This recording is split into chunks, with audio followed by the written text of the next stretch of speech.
കാസർഗോഡ് പടന്നക്കാട് വാഹനാപകടത്തിൽ മരിച്ച യുവാവിന്റെ പേരിൽ വ്യാപക പണപ്പിരിവെന്ന് പരാതി. അപകടത്തെ തുടർന്ന് ചികിത്സയിലാണെന്നും വൻ തുക ആവശ്യമുണ്ടെന്നും കാണിച്ചാണ് ഈ പിരിവ് നടക്കുന്നത്. പണം ആവശ്യപ്പെട്ടുള്ള ഓഡിയോ സന്ദേശം മാതൃഭൂമി ന്യൂസിനും ലഭിച്ചു. ഹലോ, എൻ്റെ കയ്യിൽ ഒരു 1000 ഉണ്ടാവും കടെടുക്കാൻ. ഞാനിപ്പോൾ അത്യാവശ്യം പൊട്ടിട്ടില്ലത്. ഞാനില്ല ചെറിയ കാര്യത്തിൽ പൊട്ടിട്ടില്ലത്. നിങ്ങൾക്ക് ഒരു കുറച്ച് പൈസ എടുക്കാനുണ്ടാവും. എന്തായത് എൻ്റെ എന്തെങ്കിലും ക്യാഷുകൾ തീർന്നിവേ ഞാൻ നോക്കുന്നത് ചാടാൻ എന്തായത് എത്ര വേണ്ട എന്തായത് സംഭവം.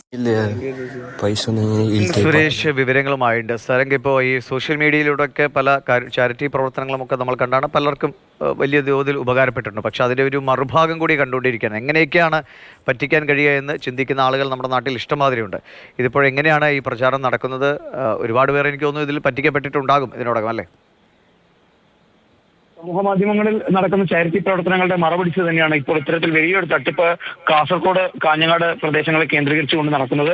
ഏതാനും ദിവസങ്ങൾക്ക് മുൻപായിരുന്നു കാസർഗോഡ് പടന്നക്കാട് വെച്ച് നടന്ന അപകടത്തിൽ കാഞ്ഞങ്ങാട് പഴയ കടപ്പുറം സ്വദേശിയായ ആഷിഖ് മരണപ്പെടുന്നത്. പിന്നീട് ആഷിഖിന്റെ ചിത്രങ്ങളടക്കം ദുരുപയോഗം ചെയ്തുകൊണ്ട് ആഷിഖിന്റെ ഇൻസ്റ്റഗ്രാമിലും മറ്റ് സമൂഹ മാധ്യമ അക്കൗണ്ടുകളിലും പോസ്റ്റ് ചെയ്ത വീഡിയോസും ഫോട്ടോയും അടക്കം ദുരുപയോഗം ചെയ്തുകൊണ്ടാണ് ഇപ്പോൾ ഇത്തരത്തിൽ പരിക്ക് പറ്റി ദിവസങ്ങളായി മംഗലാപുരത്തെ സ്വകാര്യ ആശുപത്രിയിൽ ചികിത്സയിലാണ്.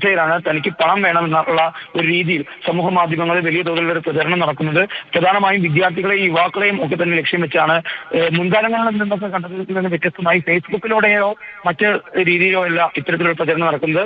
പുത്തൻ രീതികളായ ഇൻസ്റ്റഗ്രാമിലൂടെയും സ്നാപ്ചാറ്റിലൂടെയുമാണ് ഈ തട്ടിപ്പ് നടക്കുന്നത്. എന്തായാലും ഇപ്പോൾ ആഷിഖിന്റെ മാതാവ് ഹോസ്റ്റൽ പോലീസിൽ പരാതി നൽകിയിട്ടുണ്ട്. അവർ ചില ആഷിഖിന്റെ സുഹൃത്തുക്കളടക്കമുള്ള ചിലരുടെ പേരുകളും പരാതിയിൽ ഉന്നയിക്കുന്നുണ്ട്.